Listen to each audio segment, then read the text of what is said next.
Hello everyone. Today we are going to discuss about partnership deed agreement on which our partnership is based. For example, अगर मैं बात करूं कि मैंने किसी के साथ पार्टनरशिप स्टार्ट किया और मैंने वो सारी चीज़ें डिस्कस नहीं की जो फ्यूचर में होने वाली है कि अगर ये सिचुएशन आती है तो हमें ऐसे करना है, हमें अगर ये सिचुएशन आती है तो हमें ऐसे करना है। अगर हम वो सारी चीज़ें डिस्कस नहीं करते हैं तो फ्यूचर में क्या होता है, बहुत सारे कन्फ्लिक्ट्स हो सकते हैं, बहुत ज़्यादा प्रॉब्लम एराइज हो सकती है। तो उसलिए हमें क्या करना होता है, इसके लिए हमें पार्टनरशिप डीड बनानी होती है। ठीक है, तो जिससे हमारे जो कॉन्फ्लिक्ट्स हैं या जो प्रॉब्लम है उसको हम मिनिमाइज कर सकें। ये पार्टनरशिप डीड इसलिए बनता है ताकि जो प्रॉब्लम हो रही है, जो आने वाली प्रॉब्लम है फ्यूचर में या जो कॉन्फ्लिक्ट्स होंगे उनको हम मिनिमाइज कर सकें, कम कर सकें। So what is partnership deed? Partnership deed is a written और oral document. First of all, ये जरूरी नहीं है कि पार्टनरशिप रिटन डॉक्यूमेंट नहीं हो, ये ओरल भी हो सकता है। फॉर एग्जांपल कि हम 5 पार्टनर्स हैं, हमने क्या किया, ओरली डिसाइड कर दिया कि हमें जो है 10,000 का हमें सैलरी डिस्ट्रीब्यूशन होगा। जब सैलरी मिलेगी तो हम अपनी सैलरी जो है 10,000 लेंगे। तो जरूरी नहीं है कि रिटन ही होगा, ये ओरल भी हो सकता है। सो इट इज रिटन और oral document, but there is one thing that we can say that written document is more advisable than the oral. For example, जैसे मैंने अभी बताया कि हम 5 पार्टनर्स हैं, हमने डिसाइड किया कि 10,000 हमें सैलरी मिलनी है। अब जब सैलरी मिली तो उसमें से एक पार्टनर आया और उसने बोला कि हमारा ये डिसीजन हुआ था कि हमें 20,000 सैलरी मिलेगी। आप लोगों ने 10 डिसाइड किया लेकिन मेरी 20 होगी। अब आप उसको कैसे दिखाओगे कि हमने रिटन में ये लिखा था, आपके पास क्या एविडेंस है? तो इसलिए जो मोर एडवाइजेबल है वो रिटन डॉक्यूमेंट माना जाता है, ताकि आप उसको ऐसा एविडेंस प्रूव कर सको जब कोई कॉन्फ्लिक्ट हो, कोई प्रॉब्लम आया। तो इसलिए जो मोर एडवाइजेबल है वो आपका रिटन डॉक्यूमेंट होता है। So partnership deed is a written और oral document which contains the terms, condition, rules and regulations etcetera which are followed by the partners.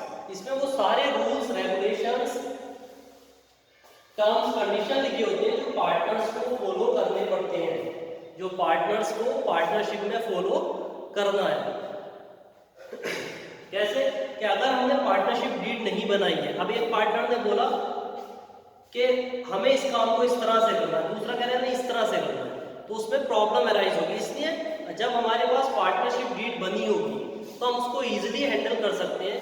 कोई प्रॉब्लम आए तो उसको हम इजीली फेस कर सकते हैं कि नहीं, हमने अपने पार्टनरशिप डीड में ये चीज़ इस तरह से लिखी थी, हमें ये इस तरह से लिखनी है, हमें इस काम को ऐसे करना है, उसको इस तरह से नहीं इस तरह से, वो सारी चीज़ें हमें लिखी हुई होती है। So what are the rules in the absence of partnership deed? कुछ रूल्स होते हैं जब हमारी पार्टनरशिप डीड एब्सेंट होती है। क्वेश्चन में पार्टनरशिप डीड का एब्सेंस का जिक्र करते हैं, तब हमें क्या करना होता है। तो नंबर फर्स्ट, जो हम इंटरेस्ट ऑन कैपिटल पार्टनर को देते हैं वो हम नहीं देंगे। Interest on capital is not given to the partners. Second, profit and loss is shared equally. जो प्रॉफिट शेयरिंग रेशियो उनका होता है वो इक्वल रहेगा, कितना भी प्रॉफिट हो जाए वो हम उसको इक्वली डिस्ट्रीब्यूट करते हैं। इंटरेस्ट ऑन कैपिटल की हमने बात करी। Third is interest on drawing is not charge to the partners. जो पार्टनर विड्रॉ करते हैं, फर्म से ड्राइंग लेते हैं, उन पे हम कोई भी इंटरेस्ट ऑन ड्राइंग चार्ज नहीं करेंगे in the absence of partnership deed. Interest on loan is charge given 6% to the partners. जो हमारे पार्टनर्स होंगे अगर वो फर्म को लोन देते हैं, एडवांस देते हैं, तो उनको 6% हमें इंटरेस्ट देना होता है, and it is charge against profit. What does it mean? अगर हमारी फर्म को लॉस भी हो रहा है तब भी हमें वो देना ही होता है, प्रॉफिट कम होगा तब भी हमें इंटरेस्ट और लोन पूरा देना होता है। Salary and commission is not paid to any partner. जो हमारी सैलरी कमीशन होगी वो किसी भी पार्टनर को हम पे नहीं करेंगे in the absence of partnership deed. And the last is new partner is not admitted until and unless all the partners are agree for it.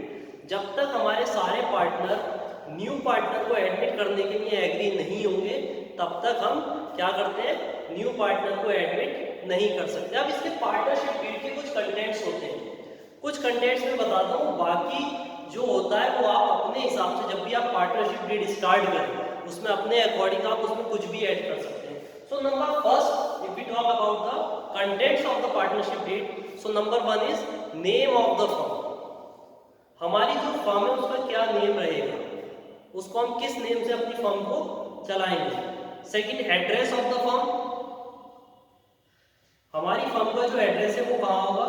Profit sharing ratio partners का क्या होगा, partners के क्या क्या name है. ये सारी चीजें मैंने कुछ कंटेंट्स बताए, और भी कंटेंट्स आप अपने अकॉर्डिंग अपनी पार्टनरशिप में लिख सकते हो, जो भी आपको बेटर लगे. सो ये हमारी पार्टनरशिप डीड हो गई. सो एक ओवरव्यू ले लेते हैं. It is an oral and written document, but written document, written partnership deed is more advisable because we can show it as a evidence if any problem arise in future. So written document is more advisable. And next, rules in the absence of partnership deed. So there are some rules in the partnership deed.